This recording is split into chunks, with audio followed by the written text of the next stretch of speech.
سلام علی عبادی الذین اصطفى اللهم صل علی سیدنا مولانا محمد وبارک وسلم وصلی علیہ. اعوذ باللہ السمیع العلیم من الشیطان الرجیم. بسم اللہ الرحمن الرحیم. یا ایھا الذین آمنوا اتقوا اللہ حق تقاتہ ولا تموتن الا وانتم مسلمون. احباب گرامی، تمام تعریفیں اللہ سبحانہ و تعالیٰ کی ذات اقدس کے لیے ہیں، اور درود و سلام جناب محمد رسول اللہ صلی اللہ علیہ وسلم کی ذات عالی کے لیے. مختصر حمد و ثنا کے بعد میں یہ ضروری سمجھتا ہوں کہ ساتھیوں کو اس بات کی بھائیوں عرض کر دی جائے کہ انشاءاللہ زیادہ دیر نہیں آپ کو بٹھائیں گے. مجھے اس بات کا علم ہے کہ یہ منڈی کی مسجد ہے، مارکیٹ کی مسجد ہے، لوگوں کو اس وقت جلدی ہوتی ہے، کاروبار کا ٹائم ہے، لینے دینے کا. مجھے بھی اس بات کا خیال ہے، تو انشاءاللہ تھوڑی سی قربانی کریں گے. 5 منٹ میں کچھ نہیں ہوتا. احباب گرامی، اللہ رب العالمین نے کائنات کے اندر تمام انسانوں کو بہت بڑے مقصد کے لیے بھیجا ہے. وہ مقصد آخرت کی تیاری ہے. آخرت کی تیاری کے لیے اللہ نے دین دیا ہے. دین کی دعوت اللہ رب العالمین نے کائنات کے اندر لوگوں کو دینے کے لیے انبیاء علیہ السلام کو مبعوث کیا. اور پہلے جب عالم ارواح کے اندر میری اور آپ کی روحیں جمع تھی اور پوری کائنات کے تمام لوگ جو آنے والے ہیں، جو آ چکے ہیں اور جو جا چکے ہیں، سب کی روحیں وہاں اللہ کے سامنے موجود تھی.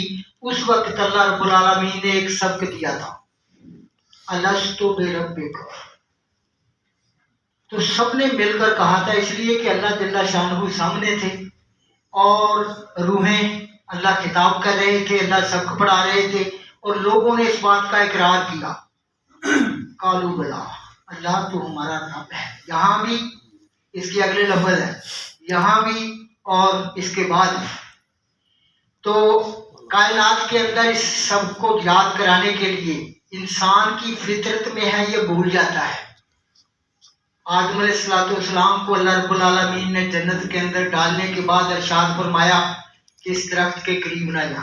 بتانے والے اللہ اور جس کو بتایا جا رہا پوری کائنات کا باپ، اشرف المخلوق کا، تو وہ بھول گیا. ہماری تو خمیر میں ہے بھولنا. تو دنیا کے اندر آ کر انسان اس عالم ارواح کے اندر پڑے ہوئے سبق کو بھولا. دنیا کی رنگینیوں کو دیکھا، حسن و جمال کو دیکھا، نفعوں کو دیکھا، تو بھول گیا. اپنے رب کو چھوڑ کر اپنی عقل کو استعمال کرتے ہوئے بھائیوں یہاں سے جو کچھ ہوتا ہوا نظر آتا تھا اس کو رب مان لیا. اس کو دکان کو رب مانے ہوئے ہے، حجر کو، شجر کو.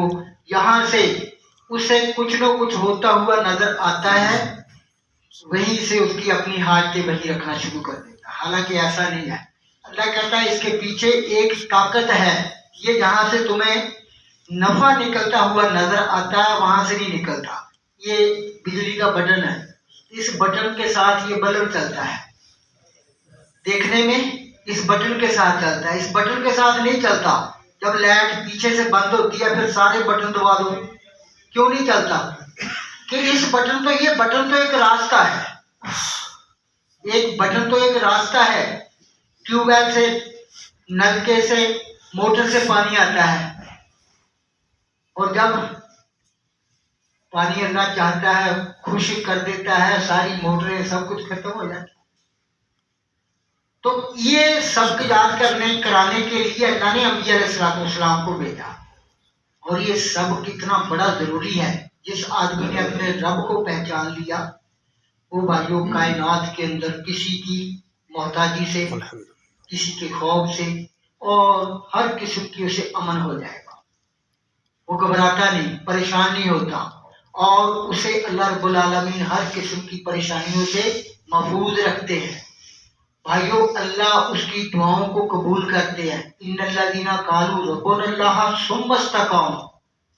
تو آدمی جس نے اپنے رب کو رب کہا، وہاں تو کہا تھا، اور دنیا کے اندر آ کر جس نے اپنے رب کو رب کہا، ثم استقاموا، پھر اس کے اوپر پکا رہا، پھر اس کے اوپر تتنزل علیہم الملائکہ الا تخافوا ولا تحزنوا وابشروا بالجنۃ التي کنتم. پھر اللہ اس کے اوپر فرشتے نازل کرتا ہے. جب تک اپنے رب کو نہیں پہچانے گا یہ زندگی بڑی قیمتی ہے. اور اس لیے کہ مرنے کے بعد والی زندگی جو ہے وہ 60-70 سالہ زندگی یہ اس کے اوپر اثر انداز ہو گئی ہے. اگر یہ زندگی درست گزر رہی ہے تو پھر وہ درست بن رہی ہے. اس کے لیے بھائیو آپ کے لیے جنت آراستہ کی جا رہی ہے. آپ کا پل صراط درست کیا جا رہا ہے. آپ کی قبر درست کی جا رہی ہے. اگر یہ زندگی درست نہیں ہے تو یہ زندگی گزر جائے گی، آخرت پھر بگڑ جائے گی. پھر انسان یا لیتنی افسوس، پھر وہاں افسوس کرنے کا کوئی فائدہ نہیں ہوگا، دوسرا پیریڈ نہیں مل رہا. اس لیے میرے پیارے بھائیوں اللہ آپ لوگوں کو جزائے خیر دے. انسان کا دل جو ہے یہ اتنے لمبے چوڑے لیکچر کی ضرورت نہیں، سب کو پڑھنے پڑھانے کی ضرورت نہیں. انسان کا دل کلمے کی وجہ سے بھائیو ایسا اللہ منور کرتے ہیں، اس کا دل اسے روکتا ہے تو یہ کام ٹھیک نہیں ہے. سمجھو جب دل کے اندر خطرہ پیدا ہو جائے، دل آپ کو بھائیو غیر مطمئن ہو جائے تو سمجھ لو کہ یہ کام ٹھیک نہیں ہے. اور جب دل بھائیو اطمینان پکڑ جائے، نیکی کے لیے خوشی راحت آپ کو بھائیو نیکی کی اللہ توفیق دے دے، پھر سمجھو یہ نیکی آسان کام ہے، مشکل نہیں ہے. اور ابھی بکریاں چارنے والا آ کر پوچھتا ہے کہ اللہ کے رسول میں تو بکریاں چارتا ہوں، میں اتنا ذہین بھی نہیں ہوں اور میں دیہات میں رہتا ہوں، مجھے نیکی اور بدی کی تھوڑی سی تعلیم دے. آپ علیہ السلام نے یہی دو جملے فرمائے، بھائی جس کام کو کرتے وقت تو لوگوں سے ڈرے کیونکہ مجھے دیکھ تو نہیں رہا، لوگوں سے چھپ کے کرتا ہے اور لوگوں کو دیکھنے لوگوں سے بچنے کے لیے یہ چار آگے پیچھے چار چیزیں دیکھتا ہے کہ مجھے کوئی دیکھ نہ لے، تو سمجھ لو یہ ٹھیک نہیں تھا. اور اس کے بعد کرنے کے باوجود لوگوں نے کسی نے نہیں دیکھا، دروازہ لگا ہوا تھا یا رات کا اندھیرا تھا، کسی نے نہیں دیکھا، لیکن کرنے کے باوجود پہلے تو کرتے وقت ڈرتا تھا اور پھر کرنے کے بعد اطمینان نہیں ہے.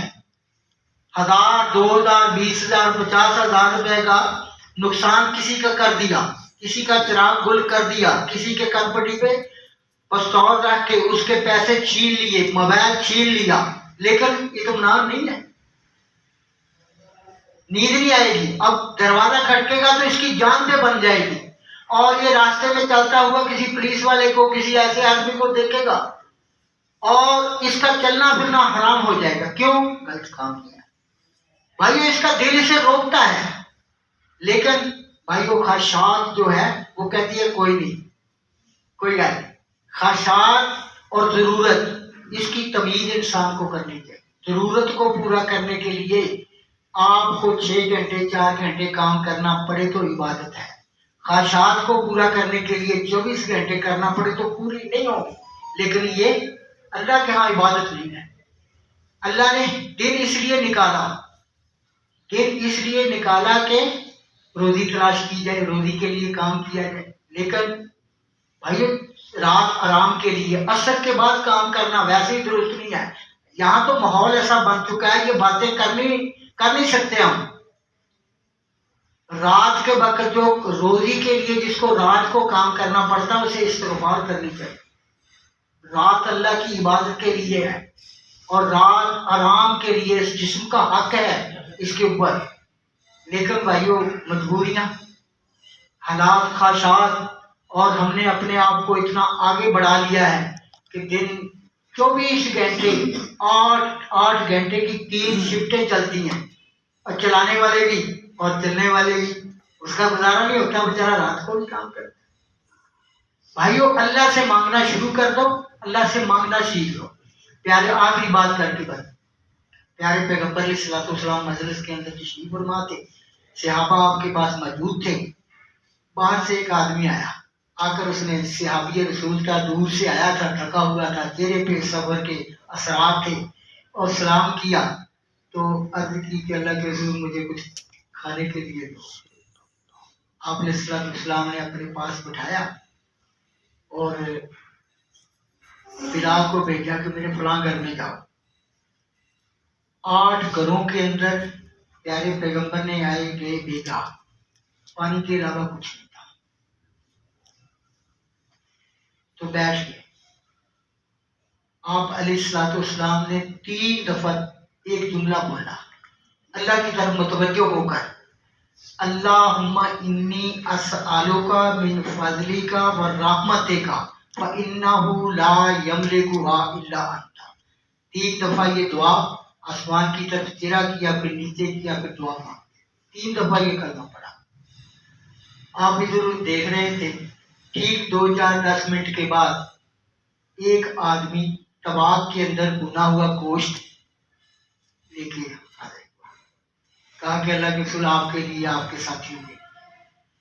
تو آپ نے شکرانے کے طور پہ، یہ تھا اللہ کا فضل. عربی میں پیارے پیغمبر علیہ الصلوۃ والسلام نے اس کا شکر ادا کرتے ہوئے فرمایا کہ یہ تھا شکر جس کا ہمیں، یہ تھی اللہ کی رحمت، اور یہ اس کا شکر کرتے ہوئے میں اسی کا انتظار کرتا تھا.